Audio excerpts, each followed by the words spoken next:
Episode 2, The Sailors. Fear is useful. People talk about it as if it is always a weakness. It is not. Sometimes fear is the cleanest piece of information you get. It arrives before logic, before pride, before the part of you that wants to look composed. If you have lived with the dead long enough, you learn to separate ordinary fear from the other kind. Ordinary fear says run. The other kind says pay attention. When Elise said, "The sailors are here," I knew at once it was the second kind. Not because of the words, because of her voice. My sister does not frighten easily. She startles, yes, she denies, she minimizes. She tidies the edges off things until they can pass for ordinary. That has been her method since childhood. Mine was different. I learned early that if you cannot make a thing leave, you may as well look straight at it. Elise learned to look away and keep moving. For years, that worked better. I asked her where. She said the hotel. I asked if anyone else had seen them. She said yes. Then she said, "Come now." Not please, not if you can. Come now. That was enough. I got in the Fiesta and drove across Peterborough with the heater blowing weakly at my hands and the mark still red across the skin above my thumb. The roads were mostly empty. Retail parks gone dark. Roundabouts shining faintly under sodium light. The flat edge of the city holding its breath the way it does after 10 when the traffic thins and every building looks temporary. Peterborough is good at pretending to be newer than it is. That is one of the reasons I stayed.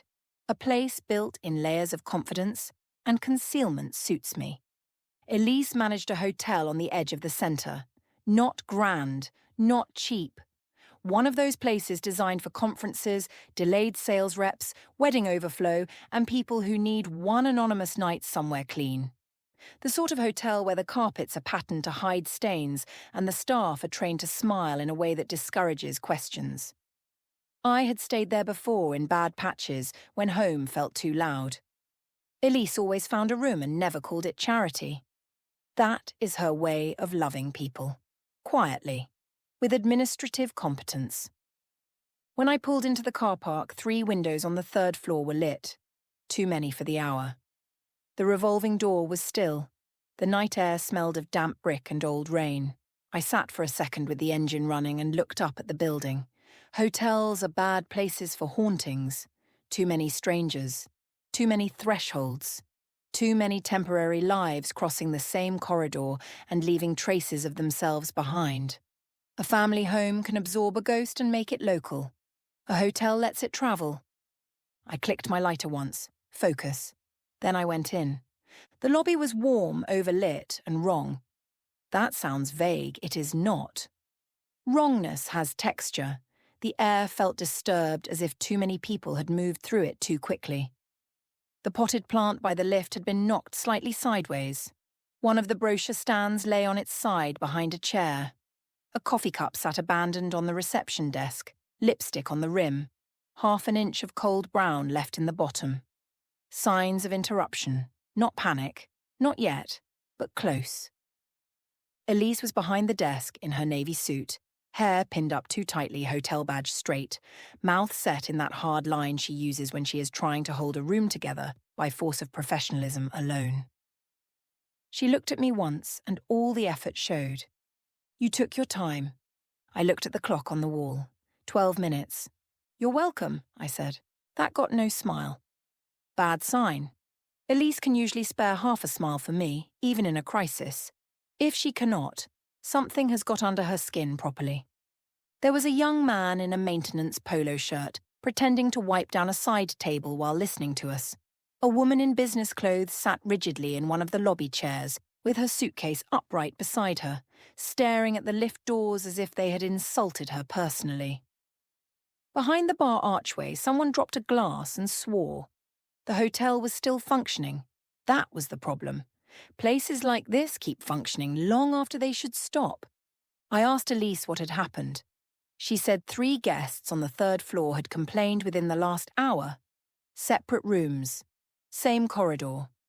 One said there were wet footprints outside his door when he came back from the bar, though the carpet was dry when staff checked it.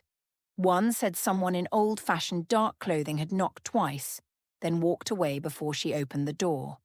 The third said he woke to find a man standing at the end of the bed, dripping onto the carpet, smelling of salt and engine oil. He had packed and come downstairs immediately. He was the one now sitting in the lobby with his coat still on despite the heat.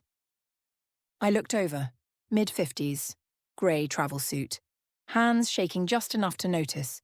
Not drunk, not attention-seeking. He kept glancing at the floor as if expecting water to gather there. I asked if the guests had spoken to each other. Elise said no. Different check-in times.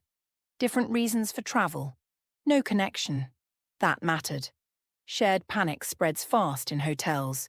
Shared detail without contact is harder to dismiss. Then she lowered her voice and said the part she had left until I arrived. 2 members of staff had seen something as well.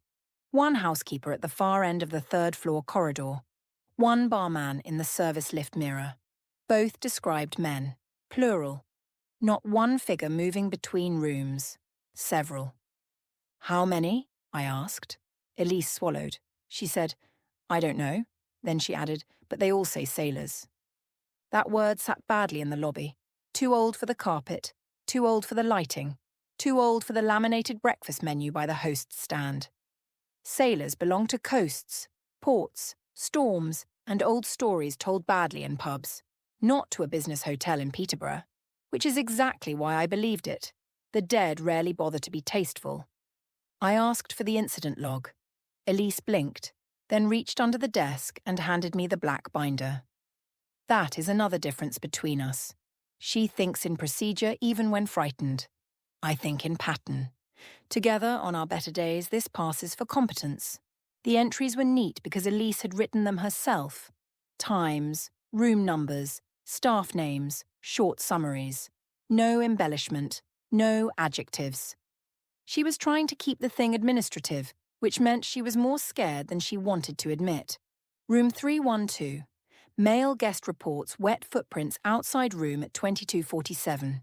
Room 318.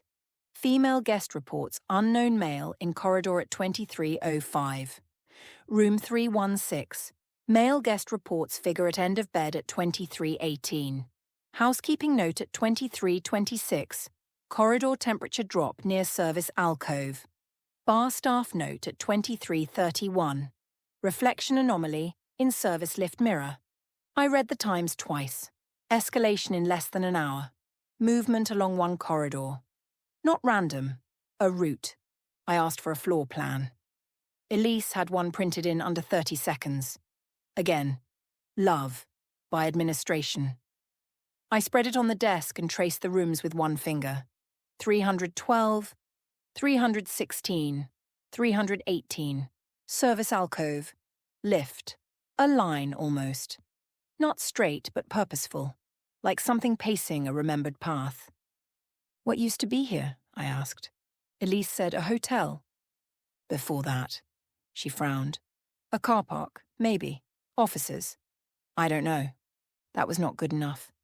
Buildings remember what stood under them, and the dead often prefer the older map. If sailors were walking the 3rd floor, then either they had come with someone, or the ground had once belonged to something that knew water. Peterborough is not coastal, but it is threaded with river, trade, and old movement. People forget that because they think inland means untouched.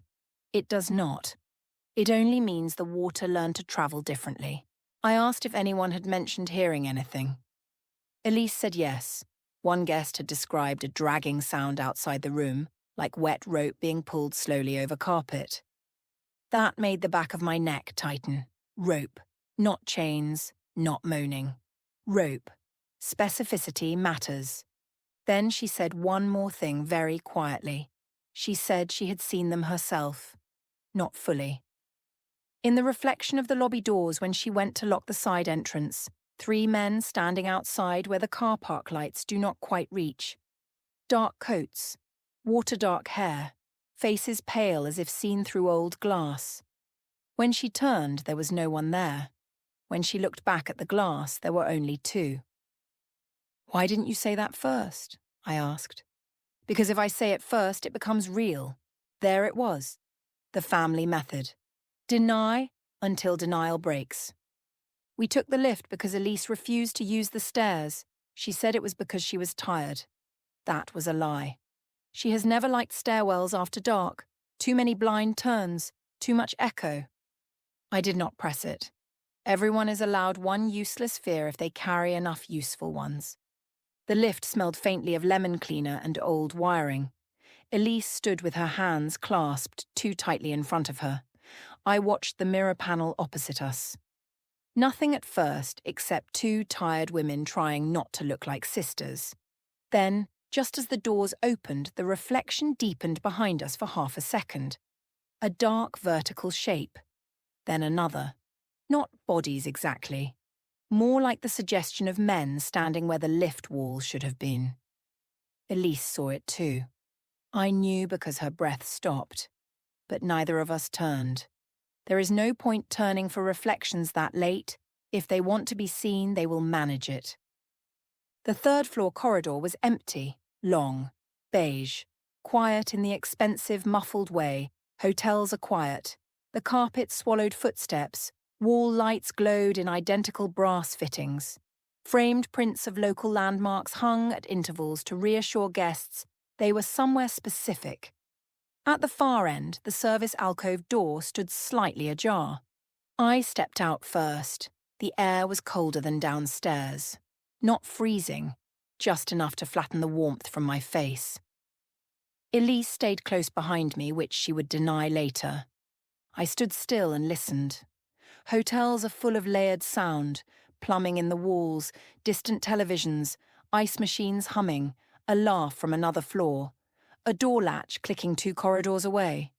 Under all of that, something else, a soft, intermittent drag. Pause, drag, pause, like wet rope over carpet. Elise heard it and gripped my sleeve. I looked at her hand until she let go. Then I walked towards the service alcove.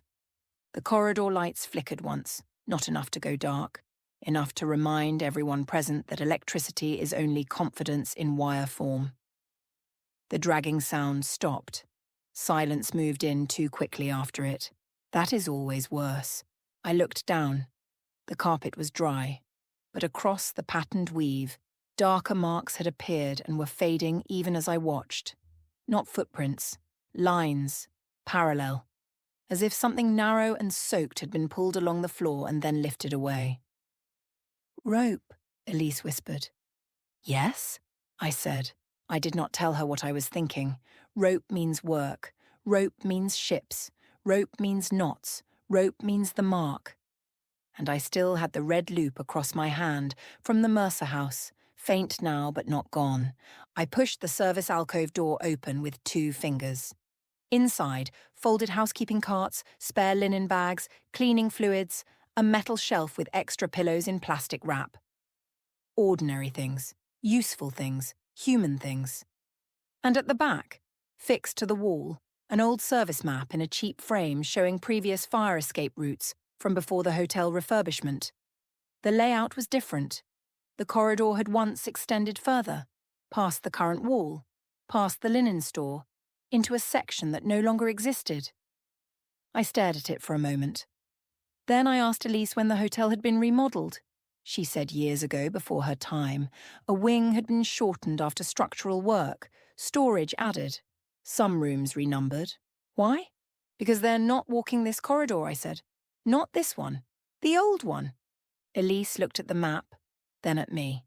And somewhere beyond the false wall, from a space no longer meant to exist, came 3 slow knocks. Not on wood, not on plaster, on glass. Elise did not speak for a full 5 seconds after the knocking. That is a long time when sound has just come from a place that should not exist. She stared at the back wall of the service alcove as if looking hard enough might make architecture explain itself. It never does. Buildings lie more politely than people, but they still lie. The 3 knocks came again. Slow, measured, patient. Glass, not plaster. Something striking from the other side. Elise whispered, "There is nothing there." I said, "There used to be." I took the framed fire route map off the wall and set it on the floor. Behind it, the wallpaper had bubbled slightly where damp had once been painted over. The plasterboard sounded wrong when I knocked it with my knuckles. Hollow, but not evenly hollow. A void behind a void. Temporary work made permanent. That is how most bad decisions survive. I asked Elise for a screwdriver. She said absolutely not. I asked if she preferred waiting for drowned men to come through the linen shelf. She left without answering and came back with a maintenance keyring and a face that suggested she regretted being related to me. There was a narrow service hatch hidden low behind the stacked laundry bags, the kind of access panel no guest would ever notice. Painted over twice, screws half stripped. The hotel had not forgotten the old corridor, it had simply decided not to mention it. I crouched and worked the panel loose. The first thing that came out was smell. Not rot, not sewage, river damp, old brick, standing water trapped in cold places. Beneath it, faint but unmistakable, engine oil. The same note the guest downstairs had mentioned. Specificity again. Elise stepped back at once. I did not. I have learned that when the dead repeat a detail through several mouths, you listen. The panel gave way with a soft crack. Behind it was darkness and a narrow maintenance void, perhaps 3 feet deep, running along what had once been the continuation of the corridor. Old pipework. Dust. A dropped plastic cup gone brittle with age. And at the far end, beyond the reach of the alcove light, a second surface. Glass. Not a window.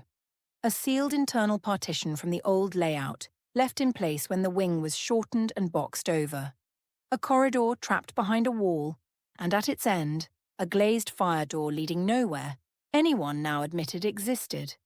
3 wet marks bloomed slowly on the inside of the glass. Finger length, vertical, then faded. Elise said my name the way people do when they want me to say something sensible. I had nothing sensible available. I asked when the structural work had been done. She said around 12 years ago, maybe more. There had been subsidence issues after drainage repairs.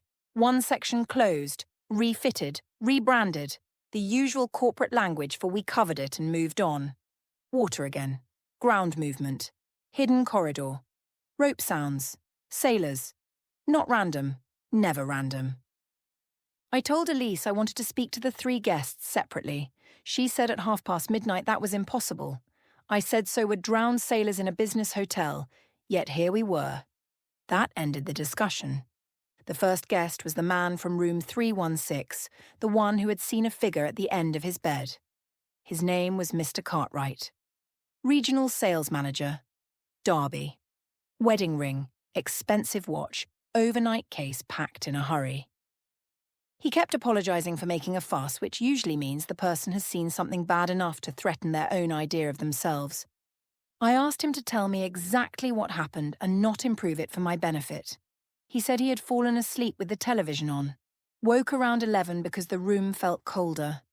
Thought the air conditioning had kicked in. Opened his eyes and saw a man standing at the foot of the bed.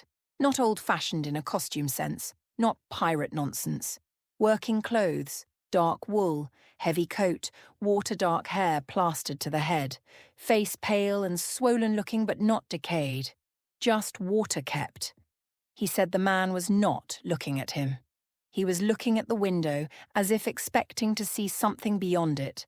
Then a second figure passed the doorway behind the first. That was the point he stopped being able to tell himself he was dreaming. He turned on the lamp. The room was empty, but the carpet by the bed smelled of diesel and river mud. I asked whether he heard anything. He said yes. A rope under strain, not snapping, holding. The second guest, room 318, was a woman called Priya Nair, travelling for a healthcare training conference. Calm voice, sharp eyes. Not easily led. She had been in the corridor on her way back from the ice machine when she saw a man at the far end near the service alcove. She assumed he was staff until he turned sideways. His clothes were wrong, too heavy, too dark, water dripping from the hem onto the carpet without leaving any stain. She said his neck looked bruised, though she could not say why she thought that. Then another man crossed behind him, dragging something. Not visible, just the movement of effort. She went back to her room, locked the door, and heard 2 knocks half an hour later. When she checked the peephole, no one was there, but she could hear breathing, not outside the door, down at floor level. That was useful and horrible. The dead do not always repeat the same shape to every witness. They show what matters. The third guest, room 312, had only seen the wet marks outside his room, but his report gave me the line of travel. He had come back from the bar and found the corridor empty, except for what he first thought was a spill. 2 parallel drag marks and partial prints, as if several men with soaked boots had passed carrying weight between them. He took a photo. That interested me. Most evidence disappears. Fear rarely waits for documentation. But he had been annoyed before he was frightened, and annoyance is sometimes more useful than courage. He showed me the picture on his phone. The carpet pattern blurred under the hotel lighting, but the marks were there. Darker streaks, broken impressions. And in the top corner caught in the reflection of a brass room number plaque, the faint shape of a face. Not clear enough for court, clear enough for me. A pale oval, hollowed eyes, hair slicked to the skull, and at the throat, a dark line. Not cut, compressed, a rope mark. By 1 in the morning I had enough to know this was not a single haunting.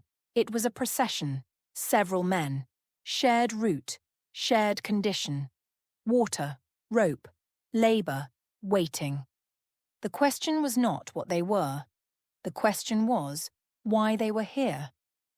I asked Elise for old records. She laughed once, tired and humourless, then took me to the back office where hotels keep the paper they pretend no longer matters. Archive boxes, supplier files, old incident reports, refurbishment plans, insurance correspondence. Everything modern businesses say they have digitised, but never quite trust enough to destroy. We worked on the floor because there was no room on the desk.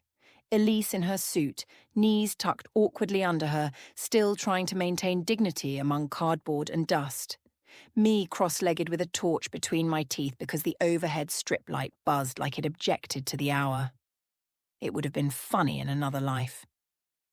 We found the refurbishment file first. 12 years ago, yes. Partial closure of the east third floor wing following water ingress and structural instability after drainage works. A section of corridor removed from guest use, fire route altered, storage created, cosmetic redesign completed 6 months later. Nothing supernatural, nothing interesting. That is how the important things are always filed. Then we found an older folder that should not have been there at all, not hotel-headed, bound with a fading elastic band, local authority copies, planning notes from before the hotel was built. The site had once backed onto a goods spur linked to river freight handling further east, long gone now. Before the offices, before the car park, before the hotel, warehousing, yard space, temporary lodging for transport crews moving cargo inland from coastal routes, not proper docklands, but close enough for men who worked water and rope and cold. Peterborough again, pretending it had no business with the river. Peterborough lying by omission. There had been an incident report. Not police, company, late 1950s, maybe early 1960s from the typeface and paper. 3 contract men missing after overnight flooding in a storage yard adjoining temporary quarters. 1 presumed drowned. 2 unaccounted for. Search limited due to unsafe ground conditions and commercial disruption. Commercial disruption.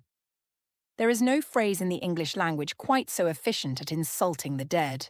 No names on the first page, just roles, deckhand, rigger, driver, casual labour probably. Men hired because they were available, not because anyone intended to remember them. A handwritten note in the margin read, "Likely transients, no local family identified." That explained the waiting. No one came asking hard enough, no one with status, no one with leverage. Men without paperwork vanish more cleanly than anyone likes to admit. Elise read the line twice and said, "This can't be enough to keep them here that long." "No," I said, "it isn't. Because hauntings that last decades usually need 2 things, a wrong and a witness. Place alone can hold an echo. To hold intention, something else has to feed it. And I already knew what that something was. The mark on my hand had darkened while we searched. Not red now. Brownish like old pressure under the skin. A loop and crossing. A knot. The same shape as rope under strain. Elise saw it before I could hide it. She said, "That wasn't there earlier." I said nothing. She said my full name. Not Nell, Eleanor. That is how I know she is frightened enough to stop pretending. "What have you brought in here?" I looked at her, then at the old report, then at the wall beyond which the hidden corridor sat sealed and listening. And I told her the truth I had been trying not to say aloud. I don't think I brought it. I think it was waiting for us. We heard the lift arrive on the 3rd floor above us. A soft, mechanical stop.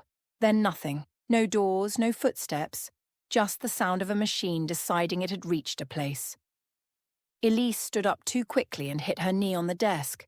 I was already moving. We left the files where they were and went back through reception, past the night porter pretending not to notice our faces, and into the lift again.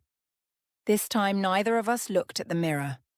When the doors opened, the corridor lights were dimmer, not failing, lowered, as if the hotel had entered some older evening the wiring no longer recognized. The air smelled unmistakably of river water now, cold iron, wet rope, oil, and underneath it the stale, trapped smell of clothes dried badly by men who had no spare set. Work smell, human smell, not theatrical, worse because it was ordinary. Halfway down the corridor outside room 316 stood 3 men. Not transparent, not glowing, just present in the wrong way. Dark coats hanging heavy with water, trousers clinging at the shin, boots blackened by wet, faces pale, swollen slightly at the eyes and lips as if the river had held them and not quite given them back properly. One was older, beard shadow visible under the skin. One had a flattened nose, perhaps broken years before death. The third looked youngest, though death makes age unreliable. None of them looked at us. They were all facing the sealed end of the corridor beyond the service alcove, waiting. Then the youngest turned his head a fraction. Not towards me, towards Elise. She made a sound I had not heard from her since we were children, and the thing in our grandmother's pantry whispered through the jam jars, a small, involuntary sound of recognition. Not because she knew him, because he knew her, or rather knew what she was. What we were. The oldest lifted one hand slowly. In it was a length of rope, dark with water. Not brandished. Offered. No threat in the gesture. Request. Then all 3 were reflected in the brass room numbers and the dark window at the corridor end at once, multiplying them. 3 becoming 5, then 2, then 3 again. The hotel could not decide how many dead men it was holding. I stepped forward. Elise caught my wrist. Her fingers landed directly over the mark. The pain was immediate and sharp, like a burn pressed under the skin. I pulled away on instinct. The youngest sailor flinched at the same moment. Connection! That was enough to make my mouth go dry. They were not only tied to the place, they were tied to us, or to the bloodline that had always found the unburied things. The oldest sailor opened his mouth. No sound came out. Instead, from beyond the false wall, from the corridor that no longer existed, came the noise of many boots shifting together and rope pulled taut through wet hands. More than 3, more waiting behind them. Elise whispered, "How many are there?" I said the only honest thing available. More than we can see. And then, on the wallpaper beside room 318, damp spread in the shape of a knot. The mark large as a hand blooming through paint that had been dry a moment before. The corridor outside room 14 had gone wrong. Not haunted, wrong. There is a difference. Hauntings still obey a shape, a pattern, a grievance. A person, however ruined, still trying to push one last thing through the dark. This felt older than grievance. Not older in years, older in instinct, like a room in the body remembering fear before the mind had caught up. I stood still and let the hotel settle around me. It did not settle. The Fenland Arms was never quiet, not properly. Pipes clicked. Floorboards shifted. Somewhere below us, a fridge motor hummed with the stubbornness of old machinery. A door eased in its frame and stopped. The building breathed through bad plaster and older timber. But underneath all of that, there was something else now. A rhythm that did not belong to the hotel. 3 soft knocks. Not on a door. Inside the wall. Elise heard them too. I knew because her hand closed around my sleeve hard enough to pinch skin. She did not speak. Smart. The first rule with fear is not to feed it words too early. Once named, it grows teeth. The knocks came again. Slow, patient, not asking to be let in, letting us know it already knew the way. I looked at the wallpaper opposite room 14. Cheap cream paper. Faded pattern. Slight bubbling near the skirting where damp had once tried its luck. Nothing dramatic, nothing theatrical, no bleeding walls, no sudden frost.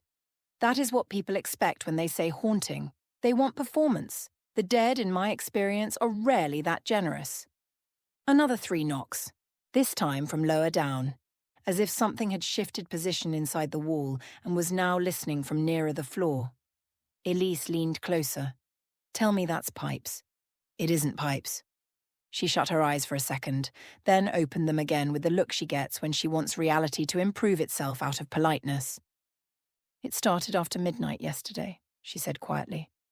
One of the guests in 12 said he heard boots in the corridor. Thought someone was drunk. Then the knocking started in 14, though nobody was in it. We checked the room twice. Who checked? Me. Aaron. Then me again on my own. Why on your own? She gave me a flat look. Because I was hoping the second time I'd find something normal. That never works. I know that now. I crouched by the skirting board. The carpet smelled faintly of dust and old detergent. Beneath that, something colder. Not a smell exactly, more the absence of one, like air that had been shut away too long and had forgotten how houses are meant to breathe.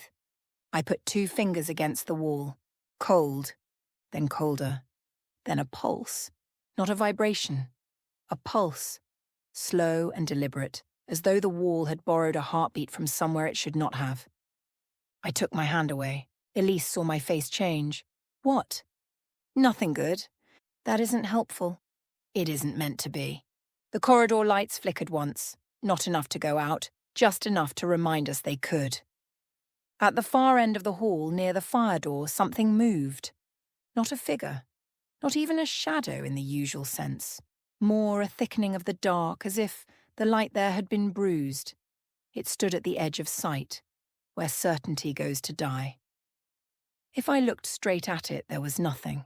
If I let my eyes soften, it gathered shape again, broad through the shoulders.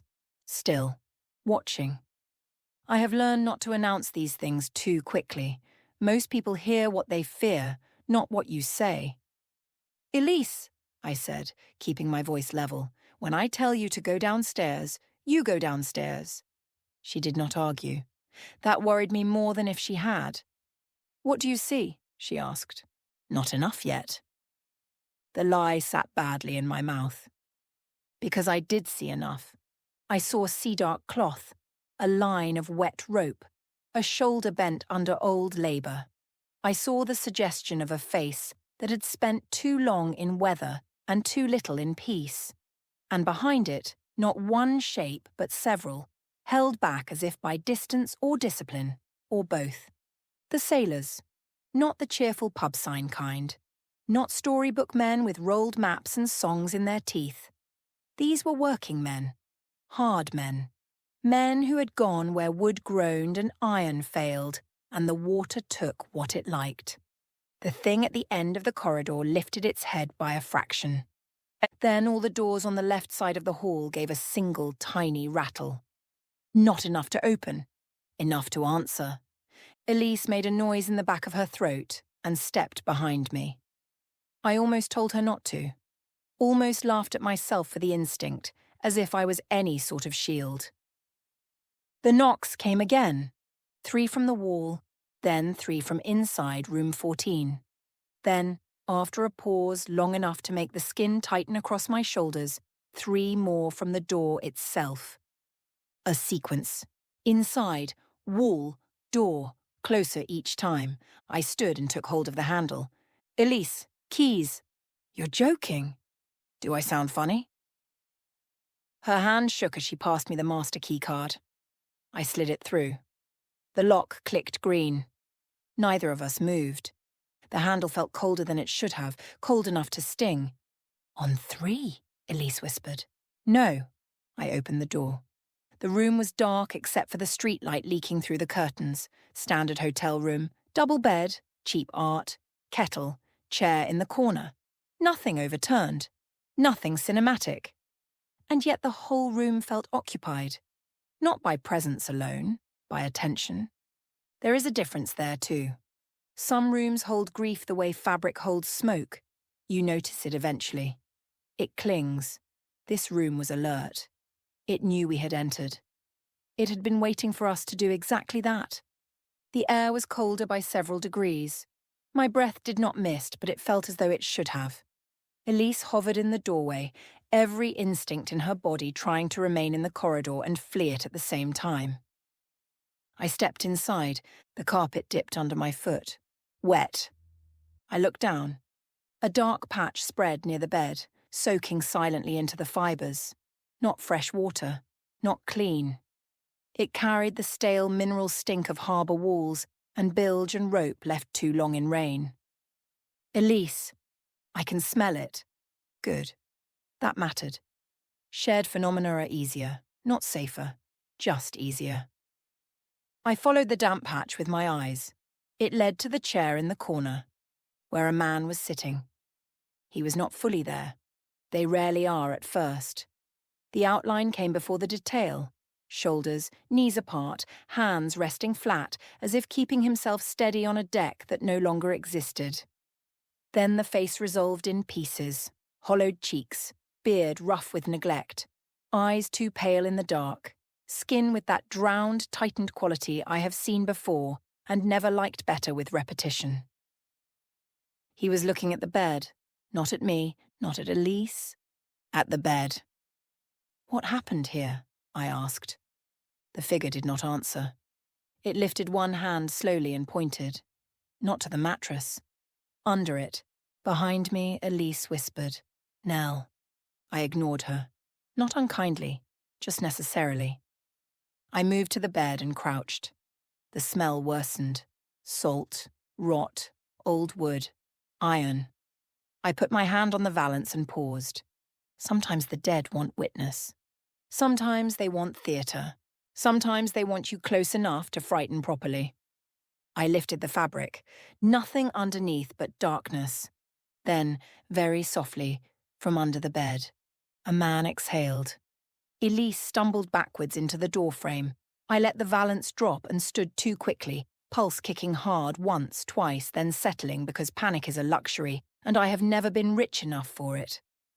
The sailor in the chair had vanished. The wet patch remained. 3 knocks sounded beneath the floorboards. Not in the room below. Beneath the floorboards. As if there were another layer to the building, another hull under the hotel, and someone trapped inside it was reminding us that timber remembers the sea. I turned to Elise. She had gone pale in the efficient, bloodless way of someone trying not to faint out of sheer professionalism. Get everyone out of this corridor, I said. No guests up here tonight. No staff alone. Lock 12, 14 and 16. Nobody opens anything if they hear knocking. What are you going to do? Find out what followed you in. Her expression changed at that. Fear, yes. But underneath it, recognition. Because she knew as well as I did that this did not feel local. This felt carried, brought from somewhere else. Not attached to the room, attached to a person, or a name, or blood. At the far side of the room, the curtains stirred, though the window was latched. Then came the sound. Not loud. That would have been kinder. A low creak, rhythmic, fibres under strain, rope taking weight, I looked up slowly. Above the bed where the plaster met the ceiling rose, a damp line had appeared. It curved as it darkened, tightening into a shape I knew before it had fully formed. A knot. Not decorative, not accidental. A hangman's knot, worked in water stain and shadow. The mark. Elise saw it, and made the smallest sound I have ever heard a grown woman make. I could not blame her, because the last time the mark had shown itself this clearly, someone had died before morning. And from somewhere deep in the walls of the Fenland Arms, below plaster and timber and old repairs, a chorus of men began to knock in unison. Slow, measured, coming closer. The knocking stopped all at once, and that was worse. Noise gives you edges, silence removes them. For a second the room held itself perfectly still, as if the whole hotel had drawn breath and refused to let it go. Elise stood in the doorway with one hand over her mouth. I kept my eyes on the mark above the bed. It darkened by degrees, not spreading, tightening, like a knot being pulled by invisible hands. "Go," I said. Elise didn't move. Elise. That got through. She backed into the corridor, then stopped there because fear makes people stupid in very loyal ways. "I'm not leaving you in here." "You're not helping me in here either." Her jaw worked. Then she nodded once and disappeared down the hall at a pace that was not quite a run. Good. I listened until I heard the stairwell door open and shut below. Then I was alone with the room. Or as alone as anyone ever is when the dead have decided to stop being polite. The wet patch by the bed widened another inch. I watched it happen. The fibres darkened in a slow ring, as if water were being pressed up from beneath the carpet rather than spilled from above. A smell came with it now, stronger than before. River mud, old rope, wet timber, and underneath that, the sweet edge of rot. I looked under the bed again. Nothing. No face, no hands, no theatrical reveal. Just darkness with depth to it. Too much depth. The kind that makes the mind start measuring spaces that should not fit inside the shape they're given. I straightened and turned toward the chair. The sailor was back, not seated this time, standing behind it. Closer.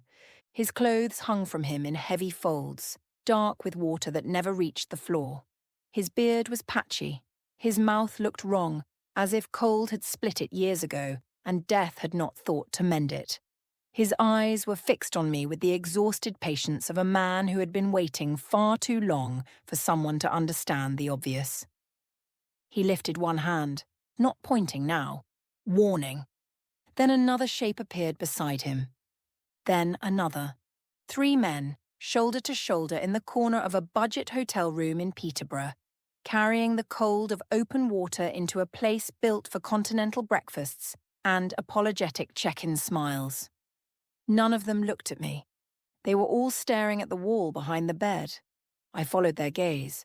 The wallpaper had begun to blister. At first I thought it was damp.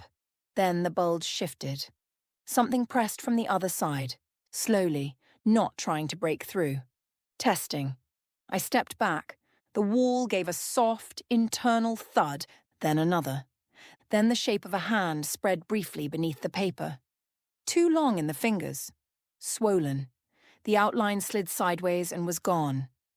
I felt the old instinct then, the one that says leave, not retreat. Leave. Building, street, city if necessary. There are moments when every part of the body knows before the mind does that a threshold is about to fail. I should have listened. Instead, I said, "Who was put behind the wall?" The 3 sailors turned their heads toward me in the same slow movement. Not surprised, not angry, relieved. One of them opened his mouth. No voice came out. What came instead was water. A thin stream first, spilling over his lower lip and down into his beard. Then more, black in the low light. It poured from all 3 of them at once, running down coats and wrists and bare knuckles, though the carpet beneath them remained dry. I have seen the dead imitate wounds before. I have seen them carry the last shape of pain like a uniform. But this was different. This was not how they died. This was how they were kept, held, stored, forgotten. The room temperature dropped so fast my teeth hurt. From the corridor came a scream. Elise. I was out of the room before the second breath. Halfway down the hall I nearly slipped. Water ran in a thin line along the skirting boards, seeping from under the doors of 12, 14 and 16 as if the entire floor had begun to sweat river water. Elise was at the far end near the stairwell, backed against the wall, one hand gripping Aaron's arm so hard he winced and said nothing about it. Good lad. He looked grey, eyes fixed on the corridor between us. What happened? I said. Elise pointed. At first, I saw nothing. Then the lights dimmed, not flickered. Dimmed steadily, as though something in the corridor was taking brightness into itself. Shapes gathered outside the doors. Not solid men. Impressions. Wet shoulders, bent necks, caps. Hands swollen by cold labour. They stood in a line the length of the corridor, not advancing, not retreating, all facing the same direction. Toward room 14, like pallbearers waiting for permission. Aaron swallowed. I locked the rooms like you said. Did anyone open them? No. Did anyone answer the knocking? His silence was enough. I looked at Elise. She shook her head once very slightly. Not her. Aaron said, Mrs. Greeley in 12 heard it and thought it was housekeeping. She opened the door before I got there. Only a crack. She shut it straight away. Of course she did. The dead love manners. They rely on them. What did she see? Aaron's face tightened. She said there was a man standing outside, wet through, looking at the carpet. She thought he was ill. Then he looked up and she slammed the door. Where is she now? In the lounge downstairs with the others. Good. Maybe. The line of figures in the corridor did not move, but the pressure changed. Hard to explain unless you've felt it. The air thickened, the way it does before a storm or a punch. Then from behind the door of room 12 came 3 knocks. From room 16, 3 more. And from room 14, not knocking now, dragging. Something heavy pulled slowly across the floor. Elise made a sound like she was trying to swallow a prayer and failing. I stepped toward the centre of the corridor. Nell, she said sharply, stay there. The figures along the hall turned their heads toward me one by one. The movement was horribly human in its unevenness. One slow, one sharp, one with a little jerk halfway through, like a neck that had once broken badly. I said louder now, you don't want the guests, you don't want the staff, so stop frightening people and tell me what you want. Nothing. Then the nearest figure lifted an arm and pointed. Not at a room, at Elise. Everything in me went cold. She saw it too. No, she said before I could speak. No. Don't you dare look at me like that. The corridor answered with a low creak from all sides at once. Floorboards, joists, old timber under pressure. And in that sound I heard it clearly for the first time. Not words exactly, meaning. She remembers. I turned to Elise. What aren't you telling me? Her face changed in the old way. Not fear, childhood. That is worse. I was 8, she said. The figures did not move.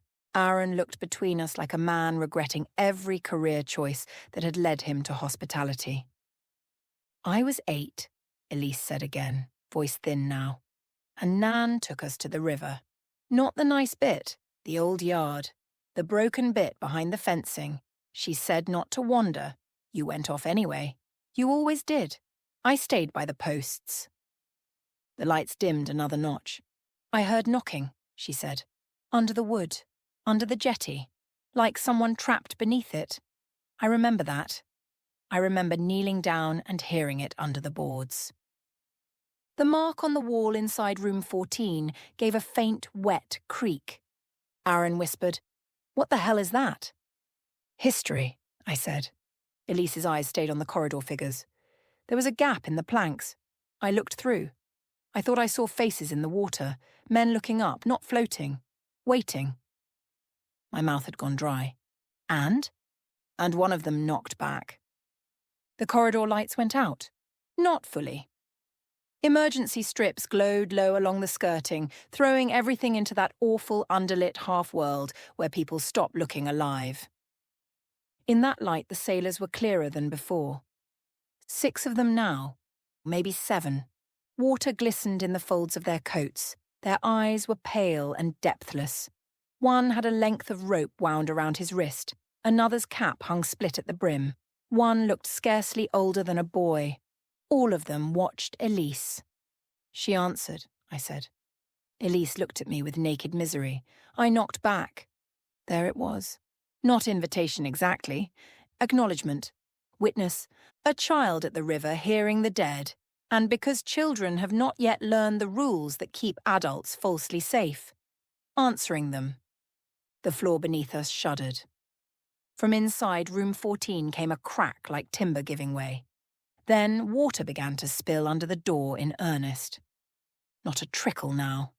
A black, cold sheet spreading fast across the carpet tiles toward my shoes.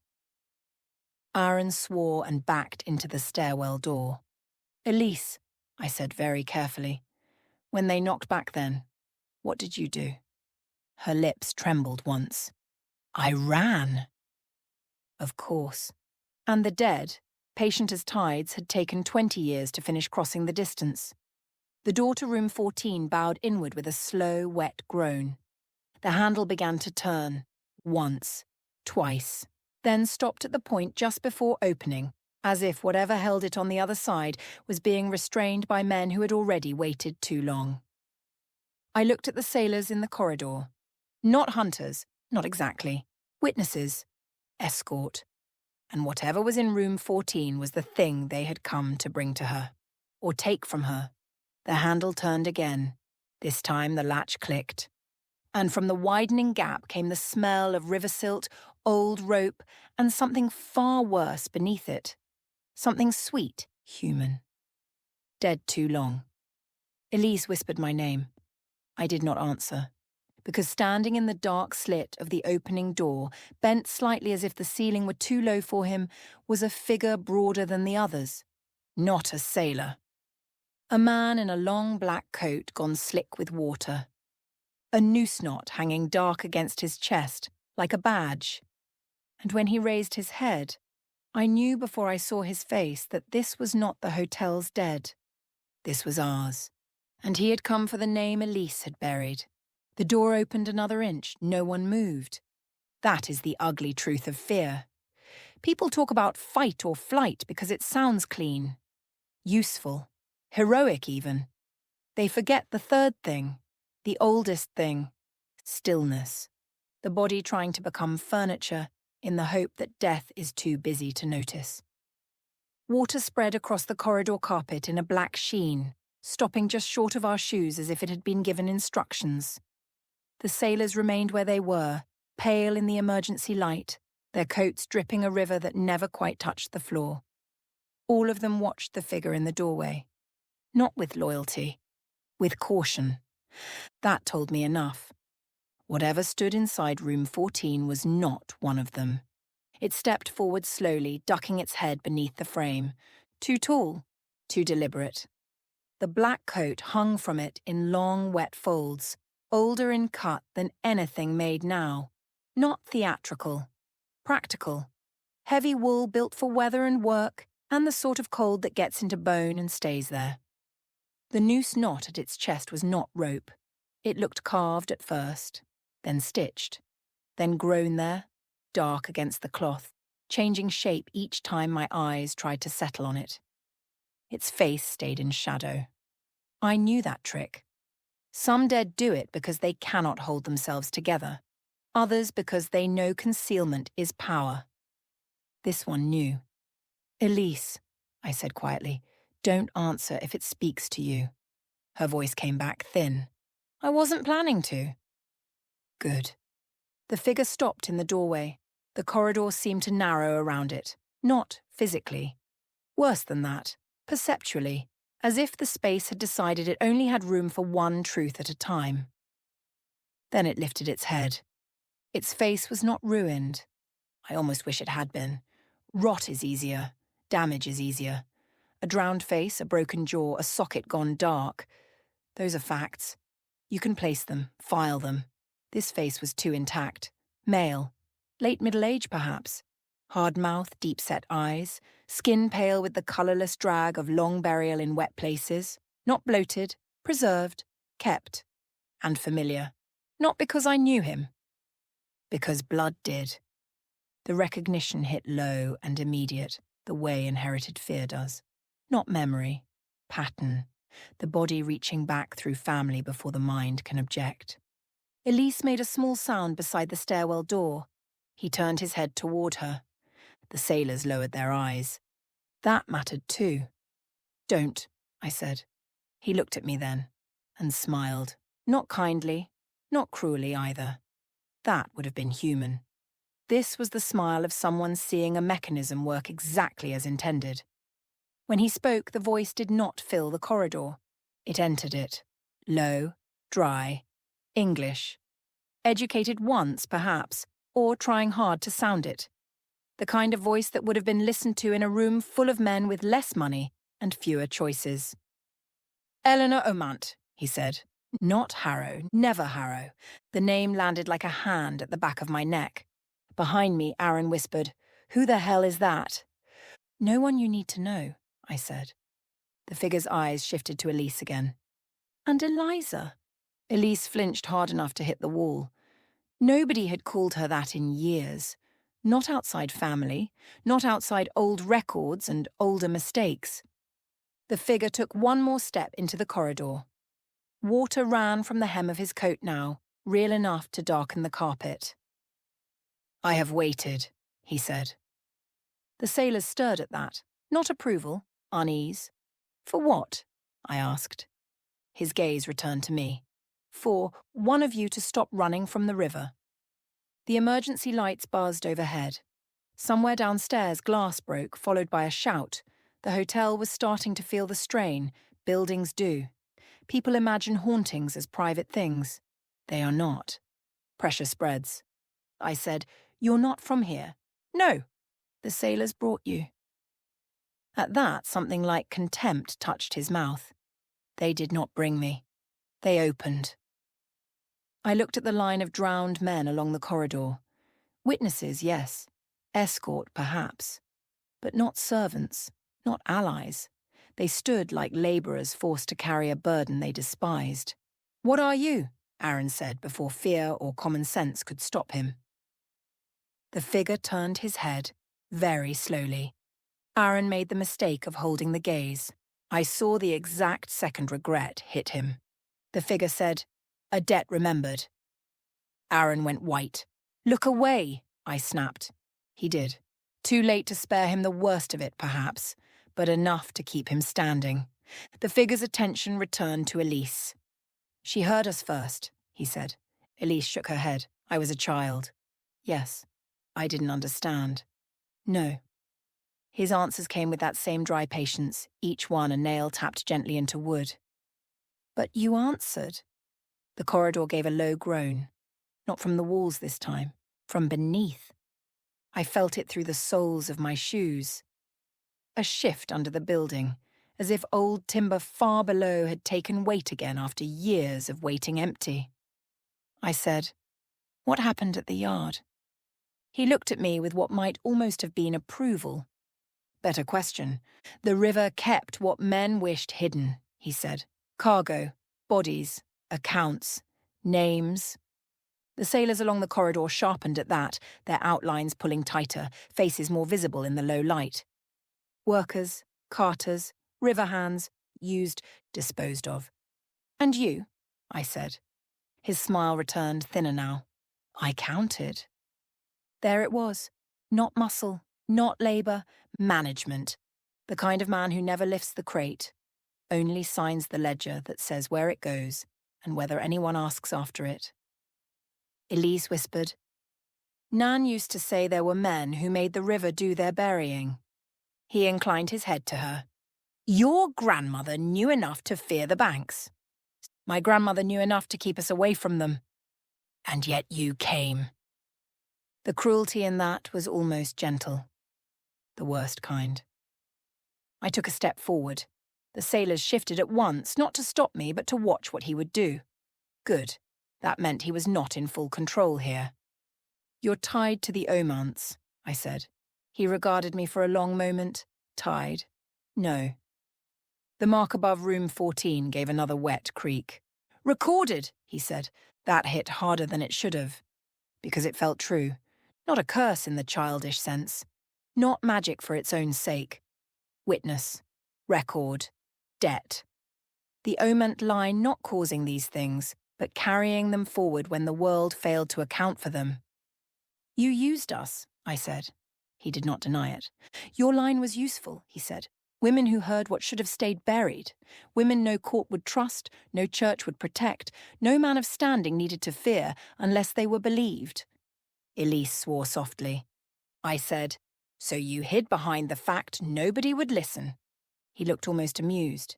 "History is full of practical arrangements." The sailors moved then. Not much. A collective tightening. One lifted his head, another's hand curled. Their silence changed temperature. Good. He had not come to collect worship. He had come because the old arrangement was failing. "What do you want from Elise?" I asked. He answered without looking away from her. "The memory." Elise's breathing went shallow. "You left something with her," I said. "At the river," he said, when she answered. The floor shuddered again, and suddenly I understood the shape of it. Not possession, not exactly. A child hears the dead, knocks back. The boundary opens for a second, and something older, cleverer, marked by the same history, uses that moment to lodge itself not in the child's body, but in her memory. A hidden room, a sealed ledger, a witness buried inside a witness. "What memory?" I asked. His eyes came back to me at last. "The one your grandmother cut out of her." Elise stared. "What?" He smiled again. That same awful mechanism smile. "She knew what you had seen. She knew what hearing us costs. So she took you home, burned rosemary, salt, scripture, all the little human rituals people use when they want the world to become simpler than it is. And she taught you to forget." Elise's face had gone slack with shock. "I don't remember that." "No," he said. "That is the point." Aaron whispered, mostly to himself, "I'm going to quit. I'm absolutely going to quit." Sensibly, no one answered him. I said, "If the memory was buried, why come now?"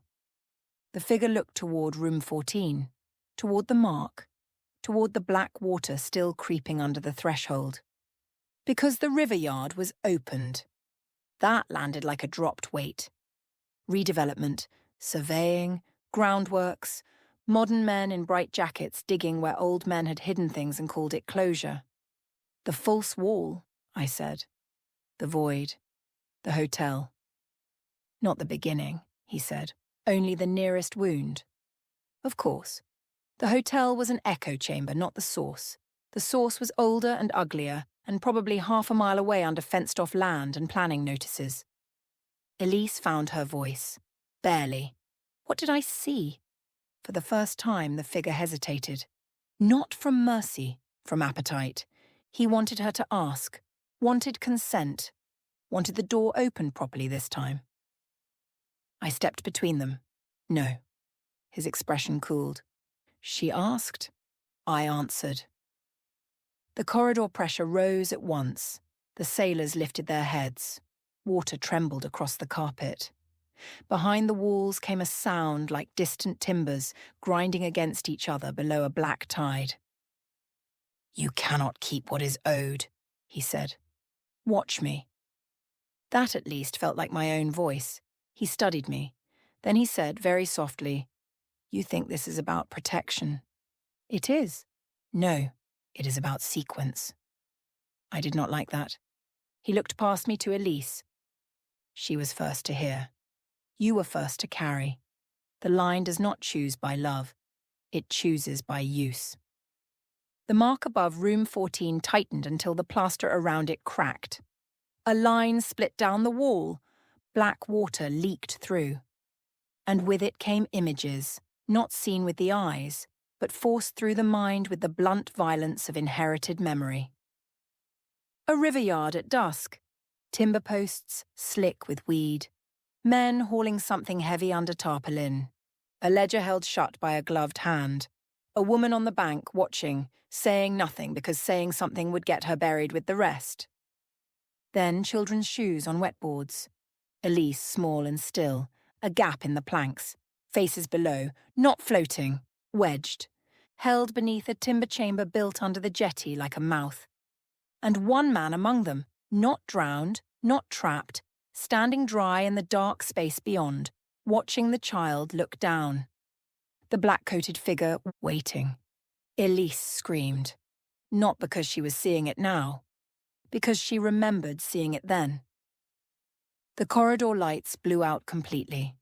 Darkness dropped hard. For 1 second there was only the sound of water and Aaron swearing and Elise trying to breathe through memory. Then the emergency strips flared back on. The black-coated figure had moved. He was inches from me. No footsteps, no warning, just there.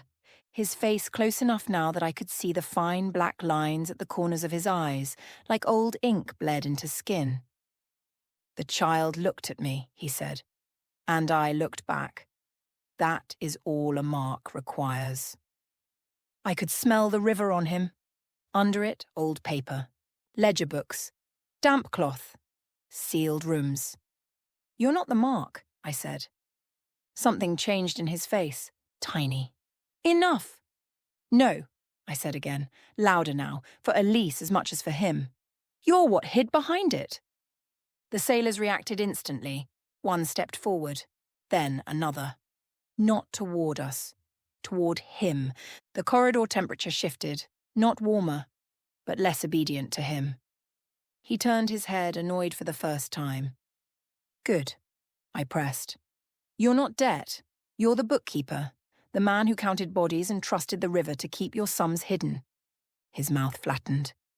The sailors came another step closer. Water began to drip from their sleeves in heavy, real drops now, darkening the carpet around his boots. "They don't belong to you," I said. "No," he said. The answer was too quick, too sharp. Truth, then. "They came because she remembered," he said, nodding at Elise. "And memory opens doors.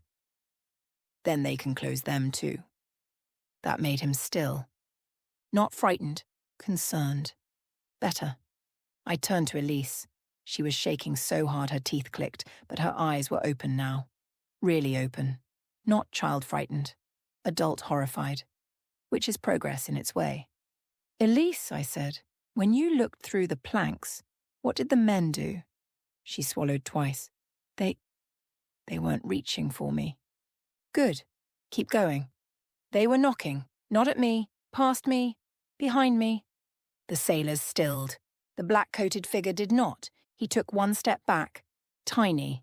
Enough. "Who was behind you?" I asked. Elise's face crumpled with the force of the memory returning. "Nan?" she whispered. Nan was on the bank.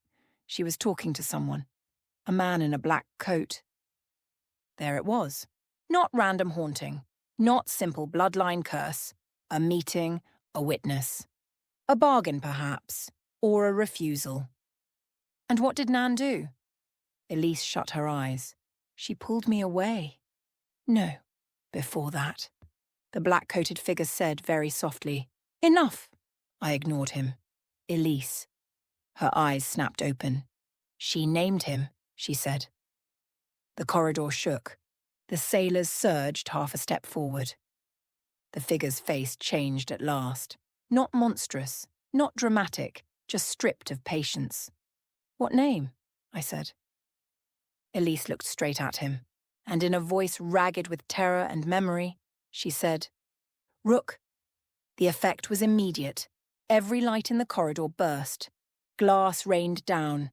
The sailors moved as one, not attacking us but closing around him in a ring of wet coats and pale hands and river-cold purpose. He did not vanish. He did not scream. He simply became less certain, the edges of him shivering as if the name had forced him back into history, where history could finally claim him. He looked at me through the tightening circle. "This is not finished," he said. "No," I said. "It's recorded." The sailors took him, not bodily, not cleanly. The corridor darkened around his shape, water rising in sheets around their legs, and for a moment I saw what the river had always been to men like him. Not a grave, but an accomplice. Then the accomplice changed sides. He went backward into black water that was not physically there and yet soaked the whole corridor in cold. The sailors went with him, not dragged, not trapped, escorting, witnessing, collecting what had been left uncollected. The last thing I saw was the noose knot at his chest tightening once sharply, like a hand closing. Then the corridor was empty. No figures, no black coat, no line of drowned men. Just burst bulbs, soaked carpet, and the smell of river mud fading by degrees. Elise folded where she stood. I got to her before she hit the floor. Aaron stayed exactly where he was, one hand still on the stairwell bar, breathing like a man who had just discovered the universe was badly managed. For a long moment no one spoke. Then from inside room 14 came one final sound. Not knocking. A soft release. Like old timber settling after weight has been removed. Elise gripped my sleeve. Nan knew. Yes. She met him there. Yes. She never told us. No. Her face was wet, though whether from tears or corridor water I could not say. Why? I looked at the dark doorway of room 14. Because some families inherit money, I said, and some inherit the bill.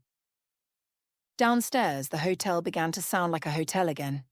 Distant voices, a door closing, someone asking for towels in the wrong tone for the night they'd had. Ordinary life, creeping back in with its usual bad timing. But the mark above room 14 had not vanished. It had faded. That is different. As I helped Elise to her feet, I looked once more at the cracked plaster over the bed. In the centre of the knot, where the damp was drying, a shape remained. Not rope, not stain, a letter, just one. Enough. Because names are never alone.